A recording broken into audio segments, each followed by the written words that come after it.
20 performances of 2025. It fell wrong to only do 10. And again, for these big lists, it's more fun to have us all have equal amount of picks. The order is going to be Kenjac, myself, Klemmer, Gooch, and it snakes back. Can be anything. Supporting, lead, doesn't matter. Okay. Men only. Only men, but no. Kenjac, you're up first. Top performance of the year in your eyes. I do think it's actually pretty easy for the number one performance because I do think it is the most. It is one of the most difficult performances I would say of the year, and one of the most magnetic and one of the most interesting. And it's gonna be Timmy. It's gonna be Timmy and Marty Supreme. I think that was an extremely difficult, high energy, interesting character that like had to be played so perfectly. Otherwise, it would come off so fucking annoying, like the worst, most frustrating character of all time. And I liked it a lot. I think Timmy knocked it out of the park. I think in a just world, he wins Best Actor. Oscar politics are obviously different, but I do think like if all things were take that out of the equation, he is the Best Actor this year. So I'm very comfortable taking Timmy here. Yep, he'd be my 1-1 as well. He's the performance that when people think of this year, they'll remember first, I think. Yeah. And I feel pretty comfortable saying that's going to be one that people remember for a while. That's going to be like, oh, he won the Oscar for that one. Like, that's going to be one that sticks out. So, that's obviously a very good 1-1, as I think most of us would have had that. I'm 2. I'm going to go 2 is fitting for this one because he played 2 people, and that's Michael B. Jordan's Sinners. I rewatched Sinners, Marty Supreme, and One Battle last week because I'm doing my kind of end of year rankings, did my blog and doing a video. I actually, on rewatch of Sinners, I bumped it back up to number 1. That's my top movie of the year. I watched, I was like, and didn't change the score on One Battle, didn't change the score on Marty Supreme. I just bumped Sinners up to 97. I fucking love Sinners. Unbelievable movie. This performances are so good. It's a shame that he's not gonna, I wish it was more of a 3-way battle for Best Actor with Leo and Timmy, because I think Michael B. Jordan is that good as both characters. And the weird thing about a 2-character performance that's so good is that I feel like the better it is, the less you think about it. It's like it's this weird thing where you don't even, it's so natural and fits so perfect. And obviously it's not just his acting, it's the way they integrated it in the movie and the way the effects were done. Like, it's so fucking good, and he brings so much heart and soul to that movie. And some humor. It's just it's badass in moments too. It's just such a good performance from Michael B. Jordan. It's 2 fucking roles. It's a year where we saw so many 2-role performances. My number 3 would have been I'm gonna fumble the ball because I forgot the fucking movie name. What's the name of the fucking movie? Alto Nights. Yeah. De Niro is 2 now. But it was like that one. You had Mickey 17. Yeah, Monkey. What's the monkey movie? The monkey. Yep. The monkey. Fucking twin. Yeah. So there's a bunch of them. But yeah, I thoroughly enjoy Michael B. Jordan. So number 2 for me on the year. Why do you all, before we move past MBJ, because I think he is one of the kind of unsung. It's weird. He's very clearly an A-list actor, very respected. But what is it about this performance in this like Oscar run where he's just getting what feels like completely forgotten in these discussions? Like, really came out forgotten. in the spring, didn't help. There's certain movies where I think where the movie outpaces the acting. Like in Marty Supreme, like it's all Timmy. And like even in like One Battle After Another, like it's really like it's actor driven, and I don't think that's the case with Sinners really at all. Like it is very, very minimal to do with how they are acting, and he's really good and he's super charismatic, and I think that fits the characters, both of them, perfectly. But like if you were to like, I don't think you could replace Marty Supreme with a different actor from Chalamet and it's as good. I don't think you could replace Leo in One Battle really, but I do think you could replace Michael B. Jordan in Sinners, and it would probably still be an extremely good movie. Yeah, I also think there's some movies that just get the movie pushed harder for these types of things, and I think Sinners as a whole is getting pushed as a whole package more than Marty Supreme is. Marty Supreme's getting pushed. Marty Supreme is definitely getting pushed harder for Timothée Chalamet than it is anything else. And One Battle's kind of being pushed more as a larger scale thing. I mean, Sean Penn is no longer the favorite to win Best Supporting Actor. That's probably the best example of that. Is that he kind of tanked off because the movie and PTA are kind of the things that are being pushed, it seems. Also timing, as Klemmer said. I think that didn't help either. Sinners is more Coogler's movie than Jordan's movie. I would agree completely. Mhm. And it's not like I'm not like saying anything shitty about either. They're both incredible, but it just feels like more Cougars flex. Where I feel like with Marty Supreme, it's more Chalamet than Safdie Yeah. by a nose. It's close. But then you though. can flip it, like even in like Dune, I would say Dune is more Denny than it is Timmy. You know what I mean? Like, I would Absolutely. say there's by a lot. Yeah, there's movies where that flips like all the time, and I do think just in Sinner's case, it is way more less because of Michael B. Jordan, more because of how well the movie's directed. But he's great. I mean, it's a great pick. By Jeff. Klemmer, you have 3. Yeah, I also wish it was a 3-horse race too. But instead of DiCaprio, I have my guy, Jesse Plemens from Begonia. I think you can make a case. This might even be. This is right there under Chalamet for me for best performance of the year. Playing someone who I think there's a lot of those people out there. There's a lot of people working thankless jobs and like these Amazon distribution centers, things like that, and really have nothing. And when you have nothing, that can fester and foster some dark thoughts. And I think he plays it perfectly. And you never really know kind of what's happening at that movie. And that's credit to him and Emma Stone. As far as like what is the truth, what is the reality, but they both play it so real. You're always bought in. He's fantastic in this. I thought in a weaker year, he should win 9 years out of 10. He's very good. He's I almost think he's close to Emma Stone. And she's so good, and I actually have no problem with you picking him over Emma Stone, but like she's so good in everything she's in that she typically dwarfs performances that are also fucking incredible. But I don't think she dwarfs him in this one. Like he's that good in it. So and she's incredible. She's very high on my list too. Like so, yeah, 6 of one, half dozen the other, but they're both fantastic. Yep, that's a good pick. I love that. I'll say this too. This is one of those things where. I think Gooch has maybe said this before. You know how people always talk about like what's the movie that should get a sequel? People always bring up The Nice Guys. And at this point, it's like everyone just says The Nice Guys. So it's not like an unheralded pick. Like we're getting to a point where I feel like we're always saying things about Plemens, like not enough love. But he is like, it has ramped up enough in the last couple of years. Like he's definitely getting more love now, which is good to see. Yeah. It's awesome to have a guy like this that is just so clearly, you could put him into any movie and that movie immediately gets better. Gets better. He's so fantastic in anything you put him in. Gooch, you have back-to-back picks.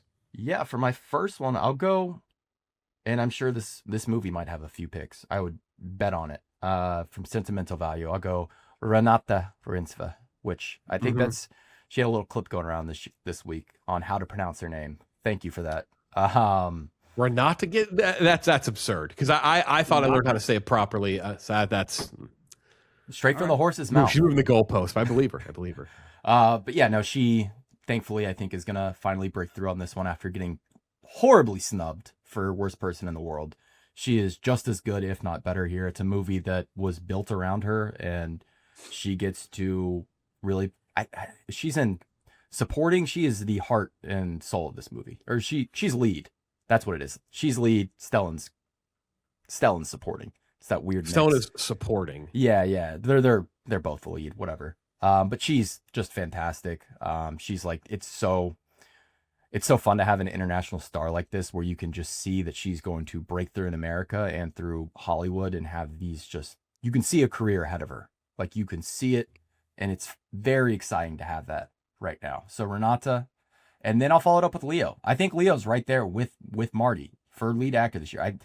He has so many great performances, and I think that's really what's working against him in this kind of Oscar race is that you're like, is it as good as Wolf of Wall Street? Is it as good as The Departed?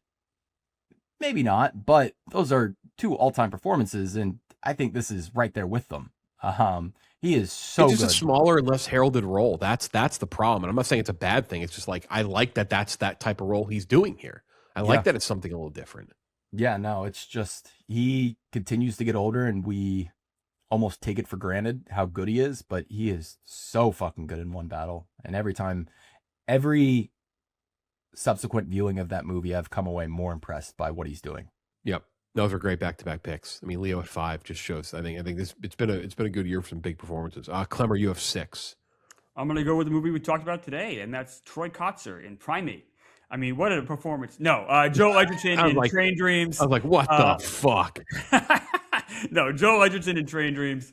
I Yeah. mean, he you see his soul on the screen, and you care about this character so much, and I sometimes it's kind of a cheat code to play someone that you could never have met because he good before your time, like Daniel Day-Lewis. It's always why I have Philip Seymour Hoffman ahead of Daniel Day-Lewis, because he plays real people. I'm not saying Daniel Day-Lewis isn't a great actor, but there's something to be said playing real people. Having said that, I feel like this is a real person still, even though it is someone that I could have never met, and he has. And the emotion, and like you guys said, I forget who said it earlier on the show, like he doesn't have a ton of lines here, but it's all with his eyes and with his body language and just how he's moving around, and it is just sensational. I really appreciated. I liked Joe Edgerton before this, and I walked away with a whole new appreciation. He is so talented. I hope he gets more great projects like this. He's got a lot of weird small projects too that I don't think a lot of people watch. Like, he's one of those guys you can go look through his filmography and you'll see something like, The Fighter or whatever, but then it'll be like a random small thing you never heard of. You go watch it and he just crushes. He's got a movie coming out. I don't know if it's going to end up releasing this year, but he's got a movie that he wrote. I don't know if he's starring in it, but he wrote it. And David Michaud, the guy who did The King and some episodes of Succession. He did The King, which he was in, Joel Edgerton was in, and he was amazing against Timothée Chalamet. I forgot about that. But yeah, no, he wrote a movie. It's supposed to, I think it's called Wizards. So look out for that. Shout out Trae Young. 7, I'm going to go with one that we're going to talk about in a few weeks. I think she's fucking incredible in this. I know Gooch has seen it. Amanda Seyfried in Testament of Anne Lee. I think she's fucking unbelievable. Like, you want to talk about heart and soul on a screen. A role she only gets because she didn't end up getting Glinda and Wicked. She, very famously, it's like she, two people in the world wanted a role more than anything in their life, and it happened to be the same role. And Ariana Grande got it, and because of that, Seyfried did this movie, which also very similar to we just talked about how they switch back and forth with Train Dreams. Mona Fastwald and Brady Corbet, they're now, I guess, switching back and forth on who directs. They both write. I said this last week. I think this is better than The Brutalist. I think it's a fucking incredible movie. It is a lot. Not everyone's gonna love it, but I think even if you don't love the movie and the type of what they try to do here, this like kind of crazy genre blend, like I think it's pretty crazy if someone doesn't think she's amazing in this. Like, I think she's that good. I think she's unfortunately get boxed out in a very strong Best Actress race. It seems like it can be between her and Chase Infinity for that last spot. It was also great. May show up on the list. But I think Seyfried is as good as anything she's ever been in this. It's a crazy mix of her musical talent, but also her ability to just fucking act the shit out of a movie too. And you saw it this year with another very different movie in The Housemaid, but it showed her ability to like take it to this absurd level. I think she's amazing in this movie. I'm excited to talk about this in a few weeks, but I'll go Amanda Seyfried number 7. She's great. In a super weak year, you could say the Housemaid performance could be on someone's top 20. Oh yeah, I actually, the funny thing is, I didn't really know much about this movie. When I first saw her name pop up in some of these things, I thought it was for The Housemaid, and I was like, I kind of believe that, because that does feel like a movie where like, it's one that people don't love, but it's like, but that performance is so fucking crazy, right? Like that, that's why it's there. Because she carried that movie, carried that movie with our guy Brendan Sklenar. He's not so bad. No, he's not. He cracks me up. He's just like, he's not so bad. He does. I just the idea of him just makes me laugh. But no, I thought he was good in that as well. Great pick. Kenjac, you have back-to-back for 8 and 9. Well, I've been drinking. My wife made me nitro cold brew, and I just realized because she gave it to me in a Guinness glass, it just looks like I'm just pounding Guinness. Pounding Guinness I all thought day. you were doing that. No, this is nitro cold brew. I was looking at myself while I drank it. I'm like, it just looks like I'm just ripping Guinness at 11 a.m. Well, you have the Chargers game later tonight. You might no, as the drink comes after. Yeah, that's what I thought it was. That'll be later today. Yeah. No, that's later today. I think next up I will go with Lee Byung-hun from whose name I constantly mispronounce from No Other Choice, because I think that he had what I would call a very difficult performance to do, because it's a very like layered character. Because at first he plays like what I would call like a very normal, regular guy who you're supposed to empathize with, like regular, all that stuff. And he's got to like break down into this madness to the point where he does something like the worst thing a human could possibly do. And I think he gets to that point very well, while also kind of maintaining the facade with his family and all that stuff. So I think that he did an exceptional job acting. And I think he deserves a lot more credit this year than I think a lot of people are giving him. So I go with him. That's a great pick. You have back-to-back too, so you can rip another one.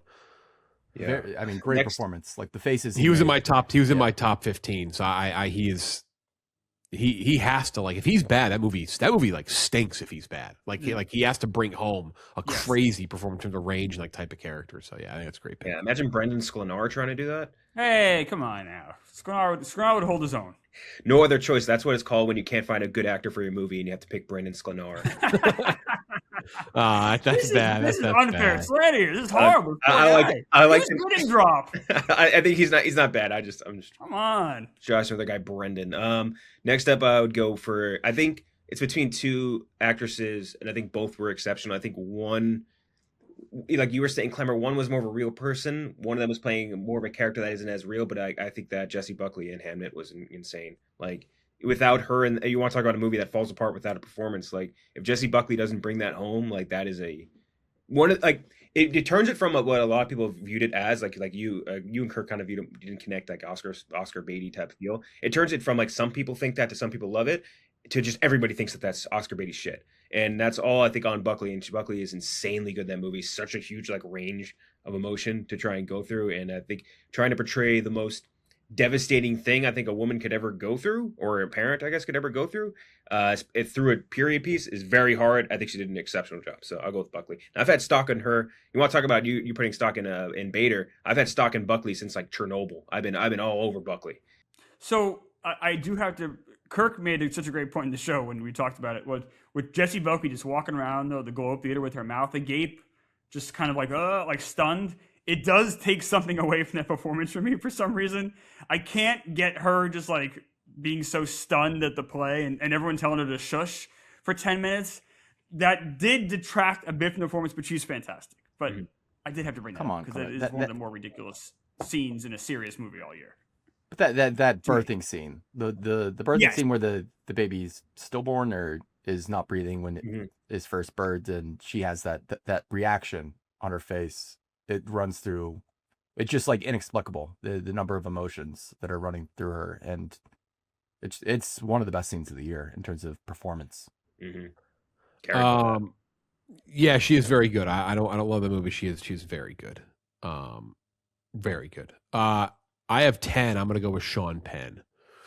I think it's a travesty that he's not gonna win Best Supporting Actor. I think Stellan Skarsgård. I mean, he might have a comeback at the end, but it is leaning heavily towards Skarsgård, who I will say, I was about to say was definitely the lead performance, but you could almost argue Sean Penn was the lead over Leo at some points in that movie. So whatever. But I think Sean Penn is also, there is an element I will recognize with Sean Penn that I think some people don't like Sean Penn. I think that's a big reason why he may not come voted for. But some people, I think he's fucking amazing. Won in that twice. movie. I mean, he's also like it's a pretty broad performance, Jeff. For sure, but I do. I mean, it's been a while since he won. It was Milk was the last one, right? Yeah. I know. I don't. I just think I just know it's part of it, right? There's politicking involved a little bit, and Sean Penn is Sean Penn. I think he's so fucking good in this movie. He's just like a scary, menacing dude in this, and terrifying in this creepy, unsettling way.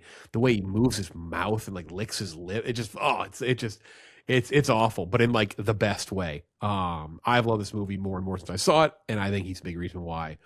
Definitely top 10 for me, top 5 for me. So Sean Penn, number 10 on our list, best performance of the year. One battle after another. Klemmer, you have 11. I'll go with the person that should win Best Supporting Actor, and that's Stellan Skarsgård for Sentimental Value. You see 3 different kind of sides of this character that I really appreciate. You see him kind of at work with like the Elle Fanning stuff. He's like more sensitive and more grounded and more caring in a bizarre way. You see him with his family, he's a lot cold. And you see him also even with his like director of photography. And like, then you see like the kind of the sympathy there. And I love seeing those different facets. He's an actor I've liked for 25, 30 years now. He's incredible. And this might be his best work yet. And I said those 3 different tenets are the reason why from me. It's really good, man. By the way, we didn't talk about it in our review for Is This Thing On? 2 movies innovating the way to use a paper towel was unbelievable. That was crazy. Stellan Skarsgård doing the full wipe with his hand, and then Balls doing it with his foot with the paper towel roll. That was crazy. What are the chances? When Balls comes down the stairs and just fucking falls. Oh, yeah.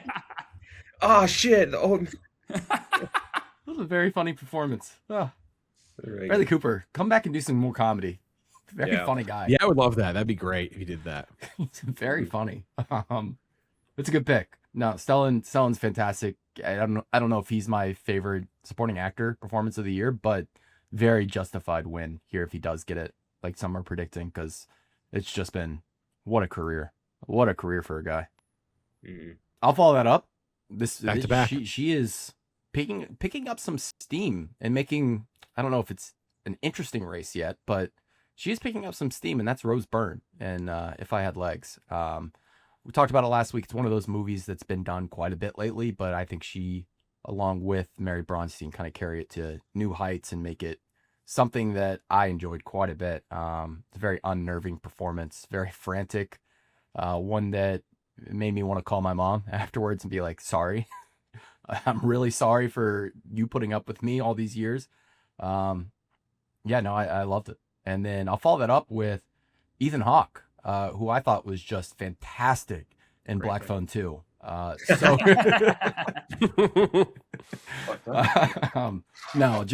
Ethan Hawke. Oh my God, you got the pen. I don't know. They gave it to me. Oh, I got that I was too. like, do I need this? Yeah, I love them. They give out. It's always for the most random movies when they do those pins. Always. But Ethan Hawke in Blue Moon. I'm glad more people have seen it. Richard Linklater is getting kind of bisected between his two films this year in terms of Oscar push, but Blue Moon is the one that I've seen and would push behind in large part, and pretty much solely because of that Ethan Hawke performance. Just him at a bar, being a weird little man, weird little theater playwright, and just dominating the screen for an hour and a half. He's so good. He's just one of our best. Yep, those are good 2 back-to-back picks. Ethan Hawke is, I mean, as reliable as anybody in Hollywood. Like you're just gonna, you're gonna get something great with him. Klemmer, you have 14. Okay. I am going to go with, I talked about Begonia earlier, Emma Stone in Begonia.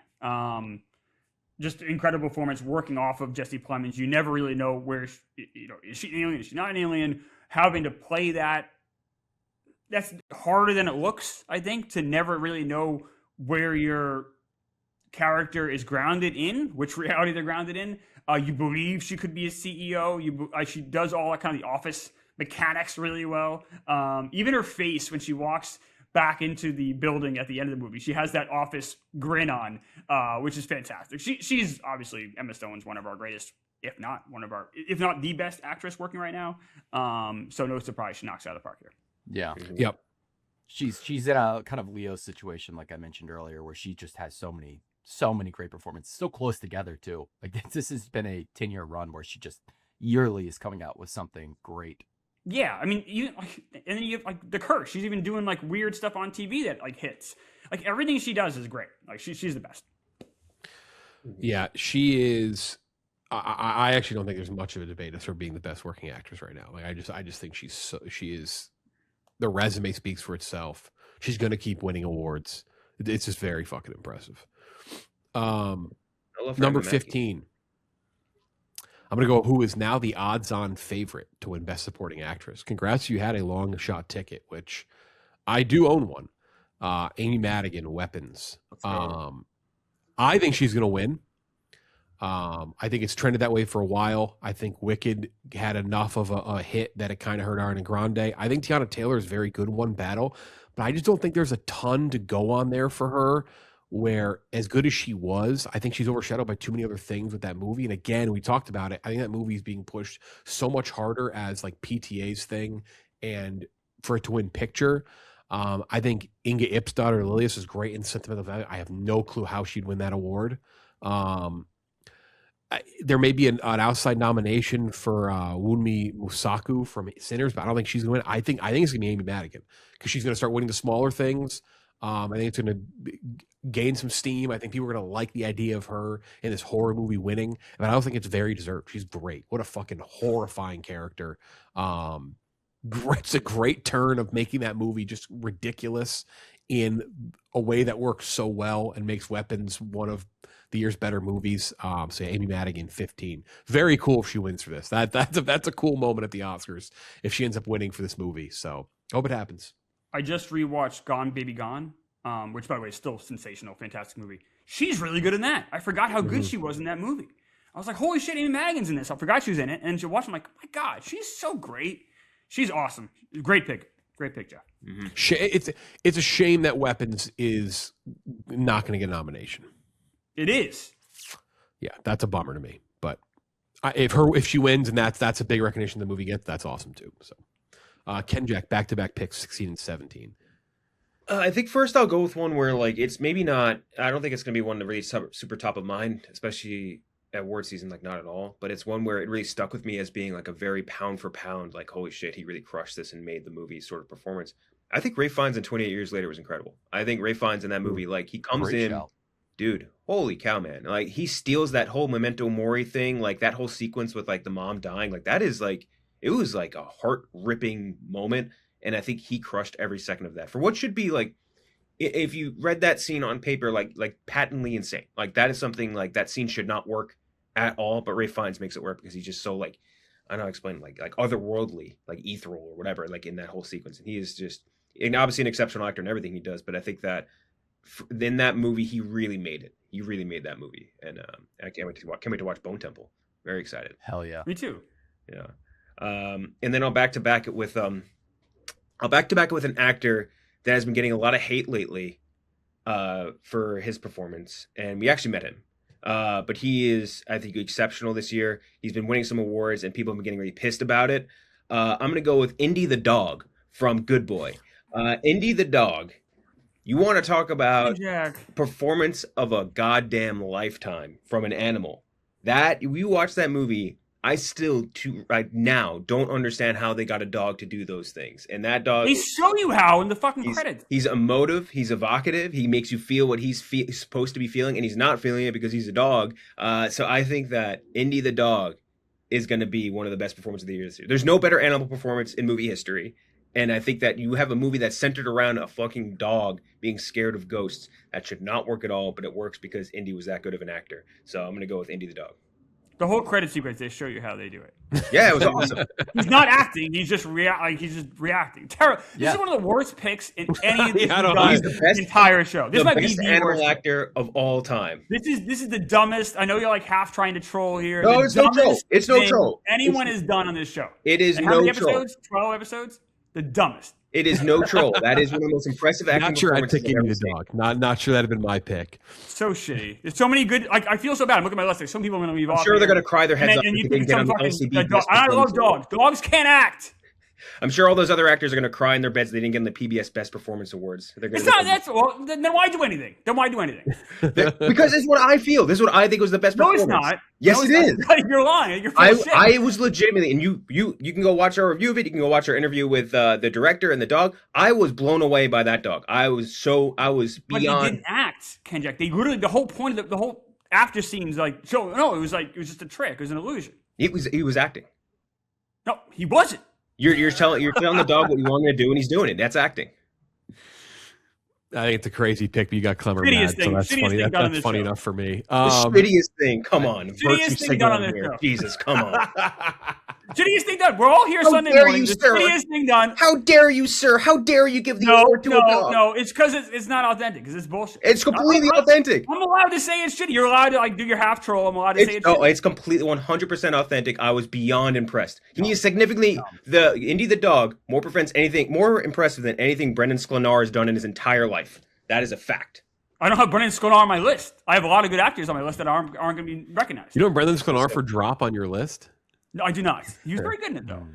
All right. Indy the dog at 17. I was going to maybe go with an outside the box pick, but I'll reel it in after that. I almost put my guy at 18. But actually, there's one that I like a lot who is getting some late surge here, actually. And that is, I don't know how, I believe I'm saying the name of Miles Catton from Sinners. Fucking awesome performance. So good. The singing, fantastic. Sets, he's kind of the, I guess, relatable human character in the movie, right? He's kind of the guy that you're riding along with from start to finish. And I think he is in one of his first roles ever, maybe his first ever role. I think he's fucking fantastic. Just again, in terms of a movie that has a kind of a mood and an atmosphere, sets it with both of his big performances. The one in the car, the one on stage, obviously with the big dream sequence. I think he's been slept on all year, and he's getting some late steam. He's getting some late steam for award season. I don't think he's going to sneak in, but it's one of those ones where if it got nominated, you'd be like, oh, there was a roadway here. There was a path. So I think he's excellent. So I'm going to go a little further down on my list. There's a few I probably could have picked ahead of him that I maybe would have if you maybe rank him gun to my head. But yeah, I'm going to go Miles Caton there. He's awesome. 18, Sinners. Klemmer, 19, your last pick. I'm gonna. Yeah, right. Yeah, I picked some. I picked the monkey in Primate, but it came out next year, so I can't do that. That was a real actor by your standards. At least that was an actor in a suit. At least was a human being doing things. Sally Hawkins and Bring Her Back. This is a movie that hasn't got. Oh yeah, that's a pick I wouldn't have on my list, and that's a great pick. The movie's too much for me, to be honest with you. The stuff with the kids, like, it was the most distressing movie I saw all year. Mm-hmm. I would have visions of the movie like for the next 2 weeks afterwards, like destroy my thoughts. It was such a dark, twisted movie, but it was so well done, and she is incredible in it. Is it my favorite movie of the year? No, but it's really well made. It is really effective horror. Like I said, it's too much for me, but I'm probably just old and soft. But it's a lot. The movie's a lot with intent. She's great. She's really good in it. Like, unbelievable. I think the situation was the movie just came out probably too early, and people just kind of forgot about it. And plus, it's kind of it's been a pretty good movie year. So something like this could get lost in the shuffle, but she's fantastic and deserves more acclaim. Gooch, last pick, round it out. Man, there's so many names here. I know, Klemmer, you said this was a weak year, but I disagree. I said the opposite. Oh, okay. I misheard. But there's a lot of names here that I would like to put in, but I got to go with my heart. And that's David Johnson from The Long Walk. Yeah, no, I really was blown away by that performance. I showed up for Cooper Hoffman and then was absolutely smitten with David Johnson's performance. Went back, watched Rye Lane too, which is a completely different performance, a rom-com. He's got talent out the wazoo. I mean, he dominates the screen. And The Long Walk is certainly built for him to do that, but he just jumps off the screen. And it's a very bold performance with a big accent. And he's just jacked walking along. He's handsome. He's got a big scar on his face. It's really, really good stuff. And I'm very excited to see where his career goes from here. He's the emotional center of that movie, even more than Cooper Hoffman is. Like, he's so great. He was my next pick down at Gooch, so I'm so happy you took him. He's incredible. Yeah, that's a good list. Timothy Chalamet, Michael B. Jordan, Jesse Plemens, Renate Reinsve, that's how I said it. I guess I'm saying it wrong. Leonardo DiCaprio, Joel Edgerton, Amanda Seyfried, Lee Byung-hun, Jesse Buckley, Sean Penn, Stellan Skarsgård, Rose Byrne, Ethan Hawke, Emma Stone, Amy Madigan, Ray Fiennes. Ethan Hawke for Blue Moon, by the way, not Black Phone 2. Ray Fiennes, Indy the Dog, Miles Caton, Sally Hawkins, David Johnson. So the ones on my list that didn't make it, remember, can kind of read off theirs. I had Benicio del Toro. Yep. Top 10. I reached at the end for. I do think he was fucking amazing. Josh O'Connor, Wake Up Dead Man. Josh O'Connor was also very good in The Mastermind. Chase Infinity, One Battle After Another. I really hope she gets a nomination. It's going to be her or Amanda Seyfried. I wish both got it. Inga Ipsdottir, Lily is great. Sentimental Value. Jack O'Connell, awesome in Sinners. One of my favorite moments of the year. Gwyneth Paltrow, Marty Supreme, I think is not getting enough love. I think she's great, Marty Supreme. And then the one that I I wanted to throw Tim Robinson, Friendship, out there. I think he's awesome in that. Also, you know what's a performance off the beaten path I want to give credit to this year? Liam Neeson, Naked Gun. He's great. Yeah. He's so good in that movie. Look, you shouldn't get nominated, but to play it straight like that, that takes some chops, and that's like shoes to fill, like you would not believe. That is such a hard role to fill. You named a lot of mine, but I also had Kate Hudson, Song Blue. I thought she was very good. Will Arnett, and then Kirsten Dunst in Roofman. I thought she was very good. She was actually very similar to, I would say, Kirsten Dunst is to Kate Hudson in Song Blue, like that Midwestern or middle American mom, like being believable. You know what I mean? Like a real human being. Super good. I had The Rock on mine. I think The Rock, I didn't love, like we were all kind of in between on Smashing Machine, but like I think his performance was really, really good. Pattinson in Mickey 17 I thought was really good. You did another dual performance that was really good. Fair. Daniel Day-Lewis in An Enemy, that movie was not great. He was very good in it, which I think you can expect from anything with Daniel Day-Lewis. Denzel in Highest to Lowest, I think, was really good. That movie was just butt cheeks, which really is a shame of a waste of performance. Fassbender and Black Bag, I liked a lot. And then there's one which I'm shocked you didn't take, Klemmer, because it's one you and I both liked a lot. It's a performance from an actor that seems to only take roles as good guys lately, and he played one as a bad guy. It's not a great movie, but man, was he good. True. Y'all need a pilot. Mark Wahlberg. Yeah. I loved Mark Wahlberg in Flight Risk, just doing something different for once in a long time and just being fun and energetic and interesting. I liked it a lot. That movie comes to life every time he's on. If he's not, remember he was like napping for half the movie or falling asleep. Like when he's actually awake for that movie, the movie does have a like. If we had top 40 list, Kenjac, he'd be on it. Yeah. I have a few. We got to talk about Ice Cube's performance in War of the Worlds. Just one of those things that'll always stick with me. Just him reacting to a screen for 2 hours was just unbelievable. Jennifer Lawrence, a movie that, and Die My Love, a movie that just was never going to play to a wide audience, but is a very good performance.